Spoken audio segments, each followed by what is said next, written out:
Diabetes mellitus é uma doença prevalente em todo o mundo. Estima-se que entre 8 a 10% da população global sejam portadores desta doença. O aumento crescente observado nas últimas décadas, principalmente em indivíduos portadores de diabetes mellitus tipo 2, coloca em destaque a doença e suas complicações a longo prazo.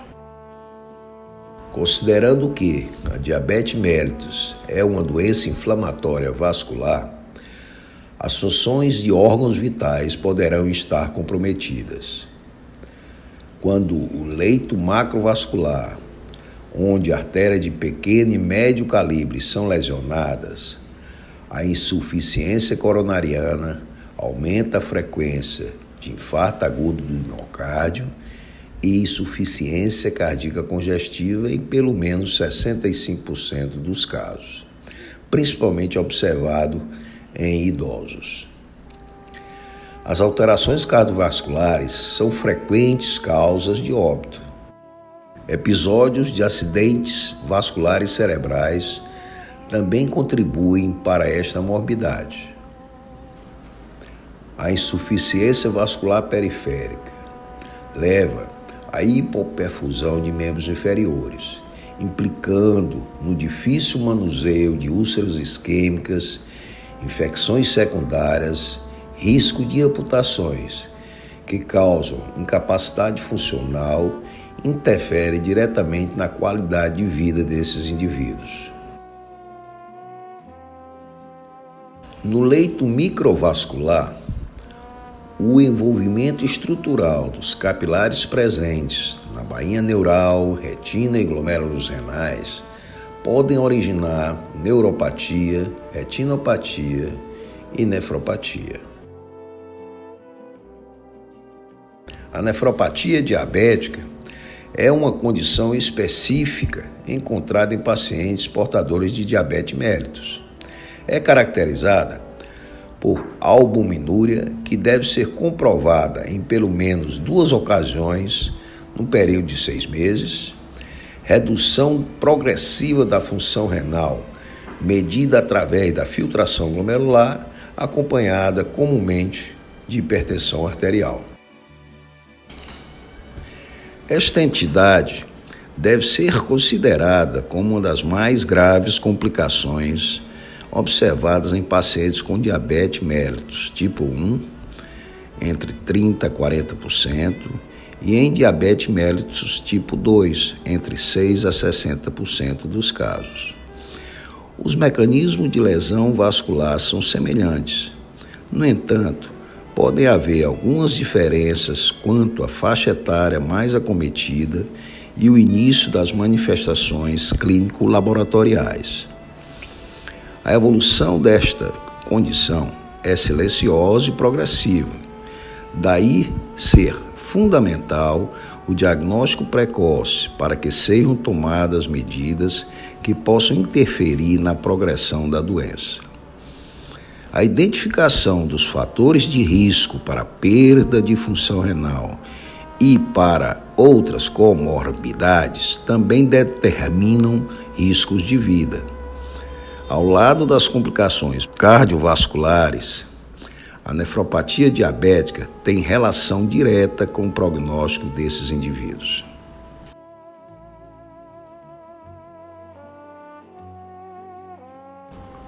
São descritas na literatura 2 vias responsáveis pelas lesões estruturais do rim.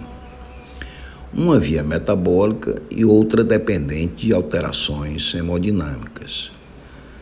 Na via metabólica, a hiperglicemia encontrada no meio diabético desencadeia a geração de produtos finais da glicolização avançada, estimula a liberação de fatores de crescimento e citocinas inflamatórias, que em conjunto favorecem a expansão de matriz mesangial, proliferação de células mesangiais e espessamento de membrana basal glomerular. Na via hemodinâmica, onde vários mediadores estão implicados, estas alterações glomerulares devem-se principalmente ao aumento da pressão intraglomerular, causada pela desregulação entre estímulos vasodilatadores e vasoconstrictores.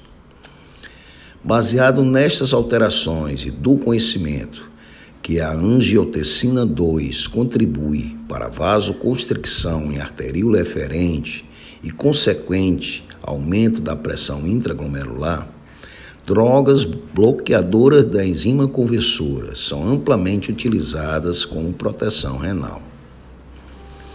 As ações desencadeadas nestas duas vias agem conjuntamente, determinando as lesões renais que levam à albuminúria, hipertensão arterial e progressão para a doença renal crônica. As lesões histopatológicas renais encontradas são variadas, envolvendo todos os componentes do néfron, glomérulos, túbulos e arteríolas. E a presença destas alterações são dependentes do tempo de doença. Em fases iniciais do comprometimento renal, são encontradas proliferação de células mesangiais, aumento da matriz mesangial e espessamento de membrana basal glomerular. Em fases mais avançadas, a presença de alinose e esclerose glomerular ou periglomerular são indicativas de doença crônica. Pode-se também encontrar lesões com grau de comprometimento diferentes em uma mesma amostra tecidual. A glomerulosclerose intercapilar nodular, descrita por Kimmelstel e Wilson em 1936, é considerada como característica da nefropatia diabética e é usualmente encontrada em fase avançada da doença. Consiste no espessamento mesangial em forma de nódulos e halinos acelulares que podem se apresentar único ou múltiplos, distribuídos em lóbulos glomerulares. As alterações em vasos, túbulos e interstício também guardam relação com o tempo de evolução da doença. Nos túbulos, tumefação e posteriormente, atrofia de células tubulares. A vasculatura intrarrenal pode se encontrar com níveis diferentes de comprometimento, predominância de alinose em paredes ou esclerose e, por vezes, oclusão da luz vascular. A presença de fibrose intersticial também guarda relação com o tempo da doença. O diagnóstico da nefropatia, realizado precocemente, facilita para que sejam tomadas condutas que possam interferir na progressão desta condição.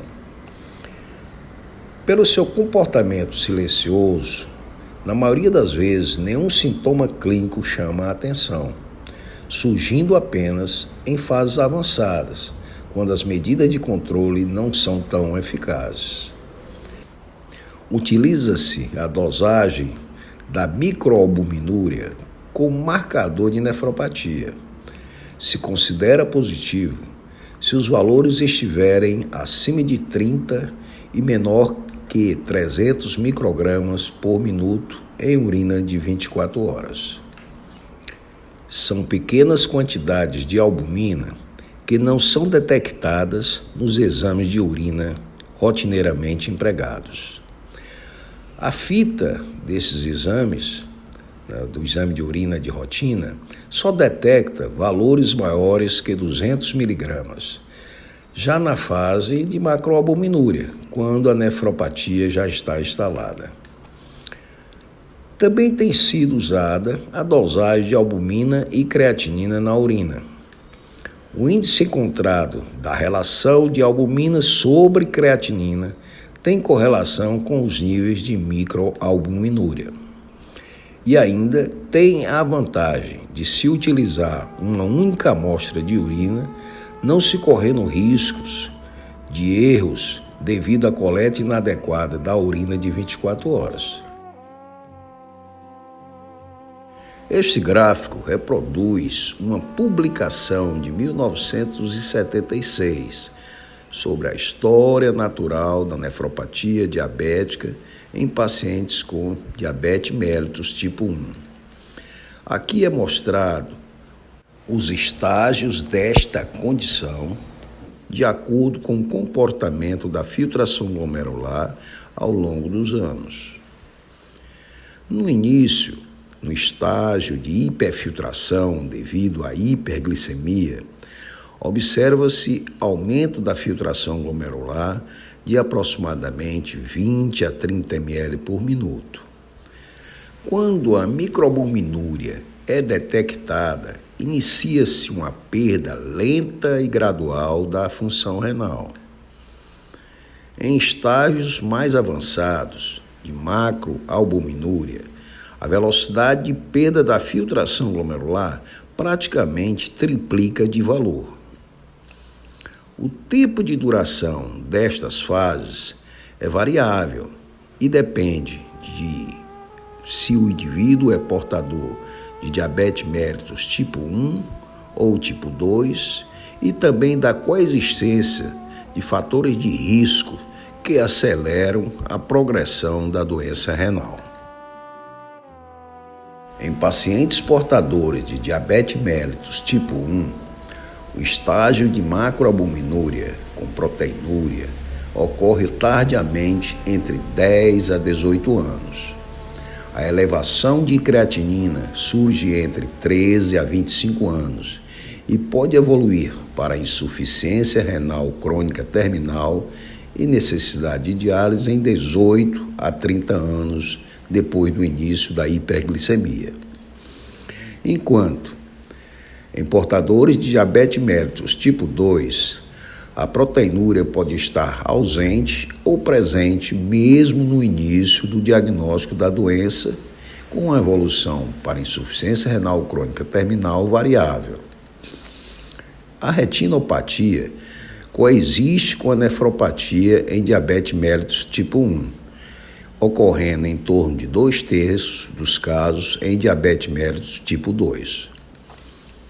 Se um paciente portador de diabetes mellitus tipo 1, com menos de 5 anos de duração, apresentar proteinúria e elevação de creatinina sem retinopatia, é pouco provável que a causa da doença renal crônica seja a nefropatia diabética, devendo, portanto, ser investigadas outras causas de doença renal, sejam de origem sistêmica, hereditária, familiar, secundária a drogas, neoplasia ou autoimunes. Uma vez estabelecido o diagnóstico da nefropatia diabética através da presença de microalbuminúria, o que podemos fazer para interferir, reduzindo a curva de velocidade da perda de função renal e suas consequências? É fundamental que sejam identificados fatores de riscos implicados. Alguns desses fatores não são passíveis de modificação, tais como a idade, genética, história familiar e a raça a que pertence o indivíduo. Outros, tais como hiperglicemia, hipertensão arterial com ou sem dislipidemia, podem ser controlados com medidas terapêuticas direcionadas. Hábitos alimentares e sociais também devem ser avaliados, empregando-se medidas de orientação dietética e ações contra o sedentarismo e tabagismo. O efeito da melhora do controle glicêmico nos desfechos clínicos, incluindo a progressão da nefropatia diabética, tem sido testado em vários estudos clínicos envolvendo pacientes portadores de diabetes mellitus tipo 1 e diabetes mellitus tipo 2. A principal evidência sobre o benefício do controle glicêmico em pacientes portadores do diabetes mellitus tipo 1 vem de um estudo realizado nos Estados Unidos e Canadá em um período de 10 anos, de 1983 a 1993. Foram incluídos nesse estudo, aleatoriamente, 1.441 pacientes em 2 grupos, com um segmento de 6,5 anos. Um grupo com controle intensivo da glicemia tinha uma meta de hemoglobina glicada em torno de 6,05%, e o outro grupo com controle glicêmico convencional. Os resultados mostraram uma redução relativa do risco de 39% para desenvolvimento de microalbuminúria e redução relativa do risco de 56% para macroalbuminúria. Associado a esses resultados, houve também a redução de retinopatia e neuropatia. Após o término do estudo, 1.375 participantes continuaram sendo seguidos por mais 4 anos. O desenvolvimento de microalbuminúria e macroalbuminúria foi reduzido em 53% e 86%, respectivamente, para o grupo de controle intensivo nos anos adicionais. Assim, os efeitos benéficos do controle glicêmico sobre complicações microvasculares são significativos e duráveis em pacientes portadores de diabetes mellitus tipo 1. Entretanto, os dados disponíveis para pacientes com diabetes mellitus tipo 2 são imprecisos e duvidosos. Neste estudo realizado no Reino Unido, os participantes foram aleatoriamente incluídos para avaliação, com controle glicêmico rígido, usando agentes orais e ou insulina, ou escolhidos para a terapia convencional com controle da dieta. A concentração média de hemoglobina glicada foi de 7% no grupo de controle intensivo, em comparação de 7,9% no grupo convencional. Os participantes do grupo de controle intensivo de glicemia tiveram uma redução em qualquer ponto final relacionada ao diabetes mellitus, mas não foi observada vantagem adicional sobre o grupo convencional na redução para eventos renais, ou seja, o desenvolvimento de microalbuminúria, macroalbuminúria ou duplicação da concentração de creatinina sérica. 3 grandes ensaios mais recentes, com inclusão de quase 25 mil participantes, foram realizados para avaliar qualquer benefício potencial do controle intensivo da glicemia em pacientes com diabetes mellitus tipo 2. Estes estudos visaram e alcançaram concentrações de hemoglobina glicada de 6% e em 7% para o grupo convencional. Os resultados desses estudos não mostraram benefício dos efeitos cardiovasculares no grupo controle intensivo e sem nenhum benefício adicional na preservação da função renal. O achado mais relevante foi que todos os 3 ensaios estabeleceram um risco aumentado para eventos hipoglicêmicos relacionados às concentrações de hemoglobina glicada em torno de 6%. Em resumo, o controle glicêmico para uma concentração de hemoglobina glicada em torno de 7% previne complicações microvasculares. No entanto, não está claro se qualquer redução adicional da concentração de hemoglobina glicada é de utilidade, particularmente para prevenir progressão de comprometimento renal. Devem ser observados cuidados para episódios de hipoglicemia quando se tem uma meta de hemoglobina glicada de 6%. Uma nova classe de drogas tem sido estudadas e que tem demonstrado efeitos adicionais no controle glicêmico e apresentam vantagens por interferir na progressão da nefropatia e reduzir riscos cardiovasculares. São inibidoras da enzima cotransportadora 2 de sódio-glicose. Estas drogas inibem a absorção de glicose renal no túbulo proximal, onde ocorre aproximadamente 90% da reabsorção de glicose. Isto leva ao aumento da excreção de glicose na urina, o que pode ajudar os indivíduos a perder até 5 kg de peso ao longo de um ano. A diminuição da reabsorção de glicose também é acompanhada pelo aumento da excreção urinária de sódio, o que, por sua vez, pode ajudar na redução da pressão arterial, o que pode ser benéfico em pacientes com doença renal diabética e hipertensão arterial.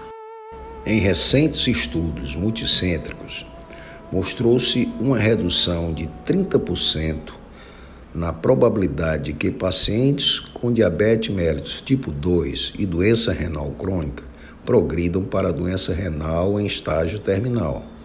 E também diminuíram significativamente as chances de grandes eventos cardiovasculares, como infarto agudo do miocárdio, insuficiência cardíaca congestiva e internações relacionadas a estes eventos.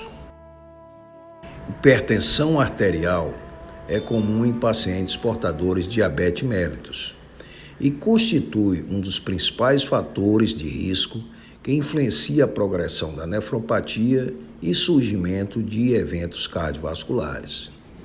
Seu controle, portanto, constitui medida terapêutica crucial no manejo desses indivíduos. Este gráfico mostra a intervenção na redução da pressão arterial e a relação temporal com a redução da albuminúria e preservação da filtração glomerular. Uma nítida diferença foi observada na redução de proteinúria do grupo com controle da hipertensão usando losartana, quando comparado ao grupo placebo. Houveram também resultados na redução de 20% na evolução para insuficiência renal crônica terminal e na redução de hospitalizações em 32% por insuficiência cardíaca. Esses resultados mostram o efeito benéfico do controle da hipertensão arterial e também de drogas que agem inibindo ou bloqueando o sistema renina-angiotensina-aldosterona. Estas drogas são de primeira linha no controle da hipertensão arterial de pacientes diabéticos. Apesar de que alguns estudos tenham mostrado redução adicional de albuminúria quando inibidores de ECA e bloqueadores de enzima conversora eram utilizados conjuntamente, estes resultados não justificam esta conduta, por não mostrar benefício na redução da mortalidade, eventos cardiovasculares e ainda pelo maior risco de hiperpotassemia e perda aguda de função renal. Outra questão de grande importância é com relação à meta de níveis de pressão arterial que devem ser adotadas. O controle intensivo de pressão arterial foi associado à redução da albuminúria, mas não foi observada redução em evento de doença renal para estágio terminal. O risco aumentado para eventos de lesão renal aguda que requerem terapia de diálise, juntamente com outros eventos adversos atribuídos à terapia antihipertensiva, também foram vistos no grupo de controle intensivo de pressão arterial. Com base nas evidências atuais, fica claro que a redução da pressão arterial é muito importante no manejo de pacientes com nefropatia diabética. As taxas de eventos cardiovasculares e renais são mais elevadas com o aumento da pressão arterial e são reduzidas progressivamente com a terapia para diminuir a pressão arterial. Pode haver um ponto além do qual uma redução adicional da pressão arterial pode não ser útil ou mesmo prejudicial, apesar da redução da proteinúria. A diretriz atual do CADOC recomenda uma meta de pressão arterial a ser atingida de 130 por 80 milímetros de mercúrio. Atualmente, a nefropatia diabética é a causa mais frequente de insuficiência renal crônica terminal em todo o mundo, gerando desafios do tratamento substitutivo da função renal, com grandes impactos no manejo médico e encaminhamento de problemas socioeconômicos. Nos Estados Unidos, em torno de 42% destes pacientes são diabéticos. Já no Brasil, nas últimas décadas, essa incidência tem aumentado e com a tendência de ultrapassar aqueles que têm como etiologia a nefropatia hipertensiva. É de conhecimento que o paciente diabético tem maior sensibilidade aos sintomas urêmicos. Assim, o início do tratamento deve ser mais precoce que o indicado para pessoas com outras etiologias. A escolha do tipo de tratamento substitutivo da função renal deve ser realizada de acordo com a disponibilidade no local em que o paciente é acompanhado e depende também da presença ou não de morbidades que estejam presentes. Mais de 90% dos pacientes no Brasil são tratados através da hemodiálise e em torno de 10% pela diálise peritoneal ambulatorial contínua, CAPD, enquanto aguardam um transplante. Diabéticos em hemodiálise apresentam dificuldades, desde a confecção de acesso vascular pelas alterações macrovasculares que coexistem, até uma maior frequência de hipotensão arterial nas sessões, risco de isquemia miocárdica devido à instabilidade hemodinâmica que ocorre nesses pacientes. A CAPD tem algumas vantagens sobre a hemodiálise. Não precisando de acesso vascular, controla melhor a instabilidade hemodinâmica, porém tem limitações pela perda proteica pelo peritônio, episódios de peritonite que impedem a permanência neste programa. Associado a isto, poucos centros de diálise no Brasil têm a disponibilidade para este tipo de tratamento. O transplante renal, seja de doador vivo ou falecido, é a melhor forma de tratamento pela recuperação da função renal, com sobrevida a longo prazo muito superior à terapia dialítica, seja qual for a modalidade. Transplante renal isolado ou conjuntamente com transplante de pâncreas tem evoluído bastante, com vantagens adicionais pela correção também da glicemia. Em resumo, é possível interferir na evolução da nefropatia diabética, com tratamento preventivo e adequado da hiperglicemia, mudanças de hábitos sociais, controle da hipertensão arterial, uso como primeira linha de drogas inibidoras ou bloqueadoras do sistema renina-angiotensina-aldosterona e ainda tomar medidas para estabilização de estados de dislipidemia. O rastreamento racional para se identificar nefropatia em pacientes diabéticos é essencial para que estas medidas sejam empregadas. Para finalizar, gostaria de que os dados aqui mostrados nesta aula possam estimular e despertar atenção para esta complicação da diabetes mellitus, doença que representa um dos grandes desafios da difícil arte de praticar medicina.